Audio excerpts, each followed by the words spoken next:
우리가 집합에 연산했어. 합집합, 교집합, 차집합, 여집합이 뭐냐. 자, 그거 했고, 이번에 이제 집합의 연산법칙이야. 우리가 왜 덧셈 배우고 나서 덧셈의 연산법칙 배웠었잖아. 그래서 뭐 덧셈은 교환법칙도 성립하고 결합법칙도 성립한다. 이런 거 배웠었지? 그런 것처럼 집합도 이제 연산법칙이 있다는 거야. 그래서 이제 첫 번째 1번. 집합의 연산법칙.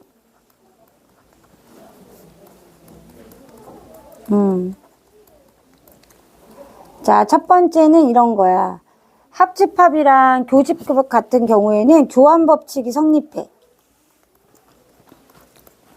그래서 A 합집합 B를 하나, B 합집합 A를 하나 같은 모양이 나온다. 두 번째는 A 교집합 B를 하나, B 교집합 A를 하나 같다라는 거죠. 이게 교환법칙. 둘은 교환법칙이 성립한다는 거고, 두 번째는 결합법칙. 그래서 얘는 뭐냐면 A 합집합, B 합집합, C가 있을 때 앞에를 먼저 합집합하고 뒤에 걸 합집합하나, 뒤에 거를 먼저 합집합을 하고 앞에 거를 합집합하나 같은 그림이 나온다는 거죠. 같은 집합이다라는 거예요. 두 번째는 또 뭐냐면 교집합만 있을 때, 요렇게 있을 때 앞에를 먼저 하나, 뒤에 B하고 C를 교집합 먼저 한 다음에 A를 교집합하나, 같은 집합이다라는 거야. 그래서 교환법칙이나 결합법칙이 성립한다는 거야. 합집합이랑 교집합에서는. 그죠? 세 번째는 분배법칙이 되는 경우도 있어요. 분배법칙. 하나가 합집합이고 하나가 교집합입니다. 예를 들어 A 교집합, B 합집합, C야.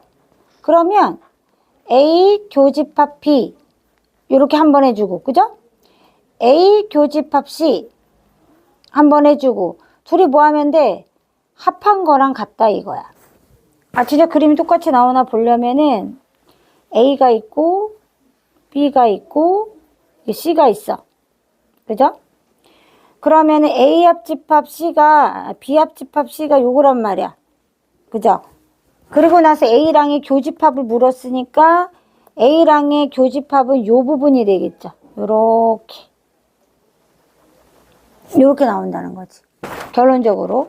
그럼 다시 여기가 A하고 B하고 C가 있어. 자, A 교집합 B는 여기야. 그 다음에 C 교집합 A는 여기야. 얘네들이 합하래. 합하랬으니까 결국은 뭐야? 요 부분이야. 똑같잖아. 보라색 부분이랑. 그래서 이렇게 분배 법칙이 성립한다는 거죠. 거꾸로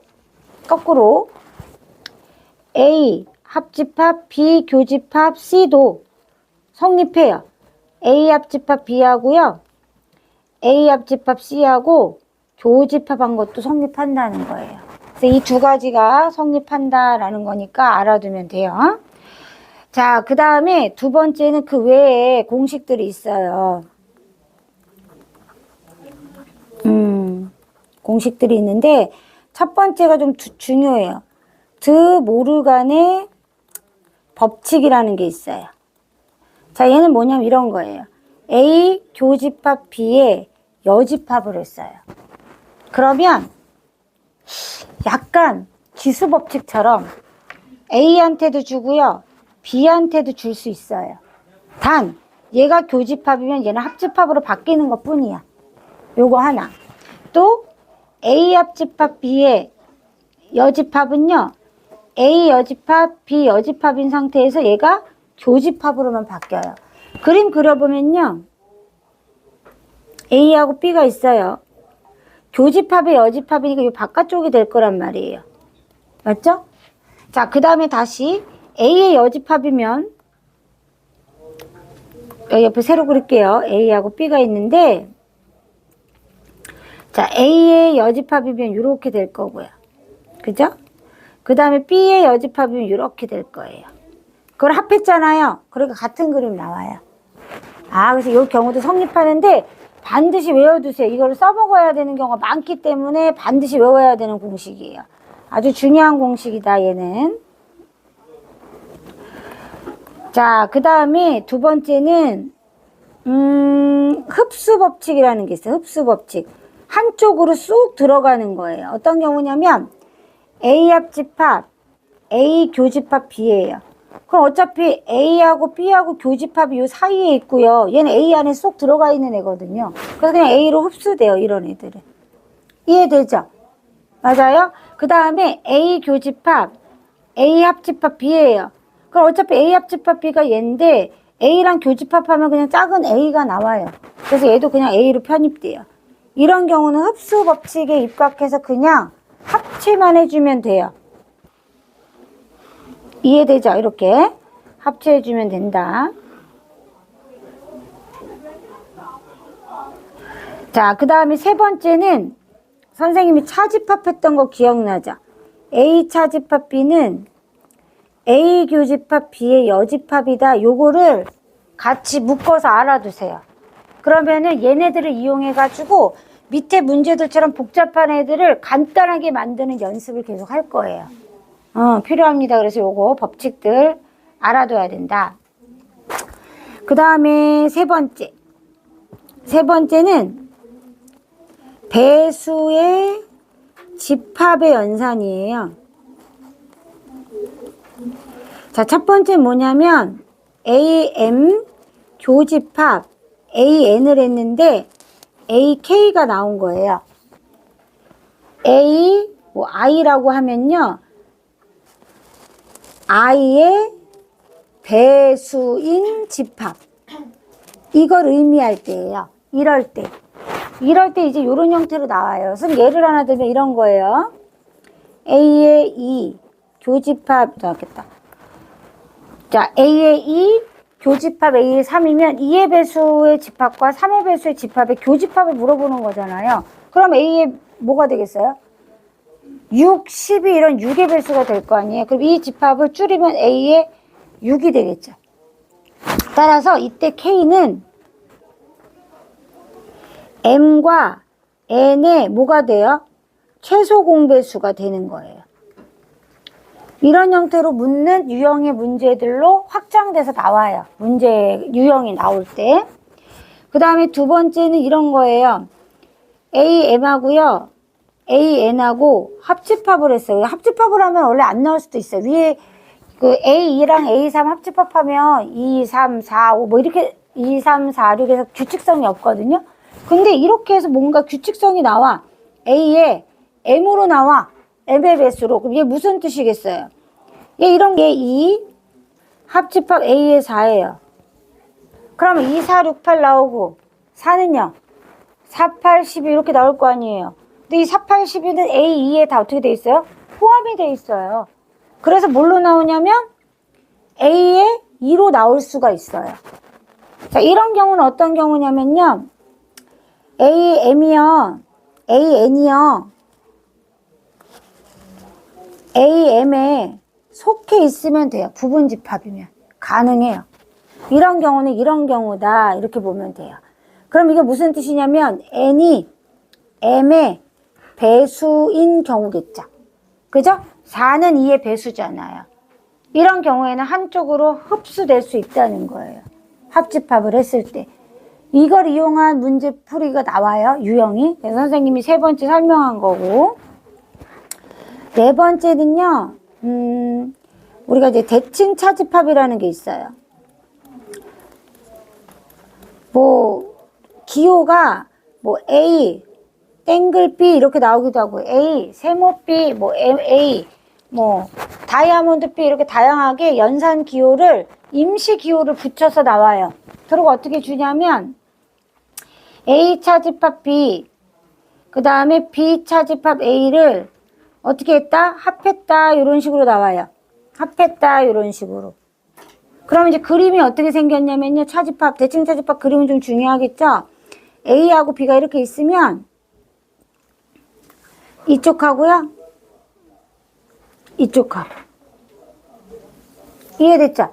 이렇게 나와요. 아, A 차집합 B, B 차집합 A 이런 식으로 나온다라는 거예요. 그림이 이런 모양이에요. 그럼 얘랑 똑같은 애 찾으면 어떻게 찾을 수 있냐면요. 너희 봐서 알지만 A 합집합 B잖아요. 지금 여기서 A 교집합 B 뺀 거랑도 같은 식이 나와요. 맞죠? 이 식도 찾을 수 있어야 돼요. 그럼 얘가 된다는 건 무슨 얘기냐면요. A 합집합 B 교집합 A 교집합 B의 여집합과도 같음을 알 수 있어요. 왜냐하면 요거에 따라서 맞잖아요. 차집합이니까. 그래서 대칭 차집합을 이용해서 푸는 문제들이 나오는데 이 세 가지를 같이 알아두면은 쉽게 할 수 있어요.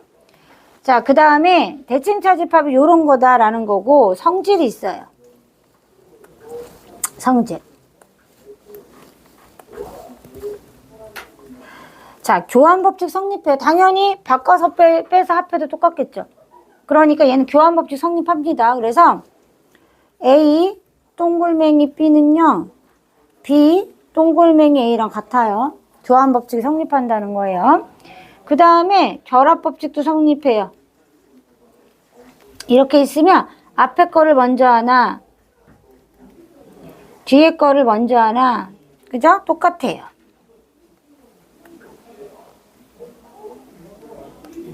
이렇게 똑같아요. 결합법칙과 교환법칙이 다 성립한다는 거예요. 얘는 교환법칙이 성립하고요. 결합법칙이 성립한다. 이렇게 알아두면 돼요. 여기까지 필기할게요.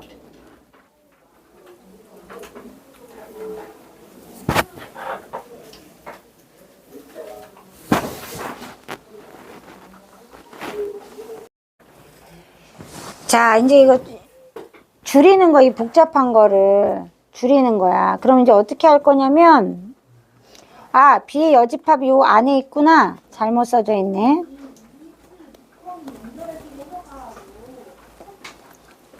자, 줄일 건데, 선생님 얘기했지?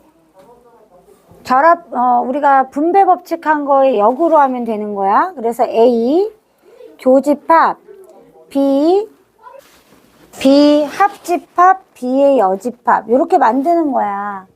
맞죠? 그럼 B 합집합, B의 여집합 하면은 전체 집합이죠. B하고 B 아닌 나머지를 다 합했으니까. 그러면 다시 A랑 전체 집합이랑 교집합하면 A만 나오겠죠? 이렇게 만드는 거예요. 2번도 한번 해봐. 자, 요것도 해보면 차집합 나와 있으니까 A 교집합 B의 여집합으로 바꾸고 이렇게 만든 다음에 드모르간의 법칙을 써가지고 하나씩 주는 거야. 그럼 A 여집합 B가 되지. 여집합의 여집합이니까 교집합이 합집합으로 바뀌겠죠. 이렇게. 맞죠? 그죠? 이렇게 바꾸는 거예요. 자, 그 다음에 얘를 어떻게 할 거냐면 분배 법칙 해줄 거예요. 이렇게. 그럼 이제 A 여집합 교집합 B 합집합 B 교집합 B 이렇게 될 거예요. 그러면 어떻게 되냐면 얘는 B 차집합 A가 될 거고요. 얘는 B가 되기 때문에 어차피 합하면 뭐가 돼? 흡수가 되죠. 한쪽으로. 그죠? 그러면은 뭐가 돼요? B로 흡수되겠죠. B가 더 큰 범위니까. 맞잖아요. 여기가 A가 있고 B가 있는데 B에서 A 빼면 이 부분이거든요. 그럼 B가 더 크잖아요. 그죠? 이렇게 구할 수 있다.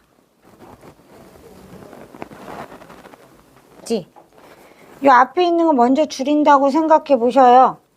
그럼 이제 A 여집합 합집합 B의 여집합으로 바뀔 거고요. 교집합 A 합집합 B의 여집합으로 바뀌겠죠. 드모르간의 법칙에 의해서. 그럼 합집합 B의 여집합 합집합 B의 여집합이 공통으로 있으니까 분배 법칙이 여기다 생각하면 A 여집합 교집합 A하고요. 합집합 B의 여집합으로 만들 수가 있어요. 그럼 이 녀석은 공집합이 된단 말이에요. A 여집합이랑 A랑 교집합은 없잖아요. 그쵸? A 뺀 나머지랑 A는 교집합이 없으니까 요렇게 만들면 결국 B의 여집합만 남은 거죠. 합집합 했을 때. 그죠? 자, 그 다음에 교집합 A예요. 교집합 A를 했더니 공집합이래요. 그럼 생각해봐. A하고 B가 있는데 B의 여집합이 있어. 그리고 A랑 교집합하면 이 부분이 남아야 되는데 이 부분이 없다는 거야. 맞죠? 그렇다는 얘기는 이 부분이 쏙 들어가 있다는 거니까 결국은 B가 이따만하게 있는데 A가 이따만하게 있다는 얘기인 건지, 그죠? 살펴봐야죠. 그럼 B의 여집합이야. 그럼 어디야? B의 여집합이 여기야. 그 A의 교집합이야. 그럼 A랑 교집합해서 공집합이 되죠? 이런 경우가 없잖아요. 따라서 이게 또 다르게 보면 뭐냐면 선생님이 이건 그림으로 표현한 거고 식으로 보면 얘는 A 차집합 B가 공집합인 거잖아요. 그런 거죠?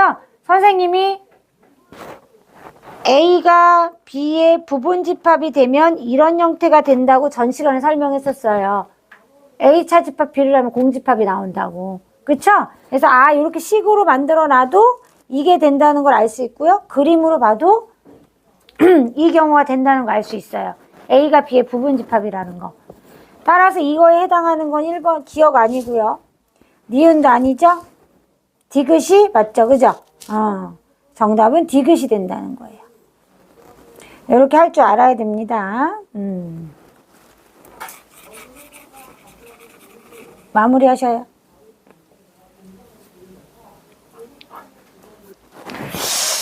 자, 선생님이 이제 이런 유형이 나올 수 있다고 그랬어. 그지?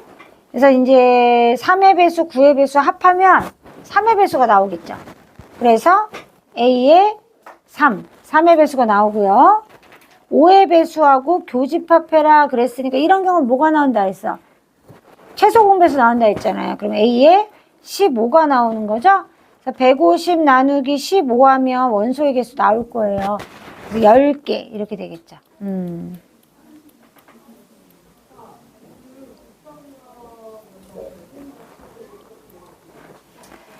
자, 4번 문제는 자, 선생님이 아까 그 얘기했어. 결합법칙도 성립한다고. 그죠? 그래서 A 대칭 차집합 문제니까 요렇게 만들 수 있다고요. 그럼 이 경우에는 뭐가 돼요? B하고 B인데 봐봐. B 차집합 B, B 차집합 B가 합해봤더니 공집합이에요. 맞잖아요. 그죠? 그러니까 얘는 공집합인 거예요. 공집합. 자, 그 다음에 A하고 공집합하고 대칭 차집합 하라는 거였단 말이에요. 그죠? 대칭 차집합 하라는 거였단 말이에요. 그러면 A 차집합 공집합, 공집합 차집합 A, 그리고 합하래요. 그럼 어차피 얘는 공집합이 될 거고요. 얘는 A가 될 거니까 합하면 A가 되겠죠. 이렇게. 그죠? 따라서 정답은 1번이 되죠. 기억이 되죠. 기억.